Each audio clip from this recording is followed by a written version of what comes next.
जय जवाहर, मैं हूं तपेश जैन और हम लोग गांधी उद्यान में हैं।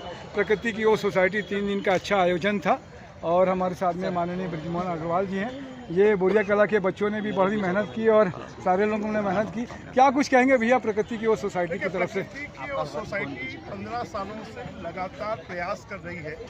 अब उसके रिजल्ट भी आ रहे हैं पिछले 3 दिनों में, और आज जितनी बड़ी संख्या में दर्शक यहाँ पर आ रहे हैं, देख रहे हैं, सीख रहे हैं, समझ रहे हैं, और जो हेल्थ कॉन्शियसनेस सब में आया है वो हेल्थ कॉन्शियसनेस अब सबको ऑर्गेनिक की तरफ ले जा रहा है। मुझे लगता है कि आने वाला समय हमारे लिए अच्छा है और हमारी जो नई पीढ़ी है उसको ये बताने की ज़रूरत है कि आप प्रकृति से प्रेम करें। प्रकृति आपकी माँ है और अगर प्रकृति को नुकसान करेंगे तो जैसा माँ आपकी परवरिश करती है वैसे ही प्रकृति परवरिश करती है, तो आपकी परवरिश भी अच्छी नहीं होगी।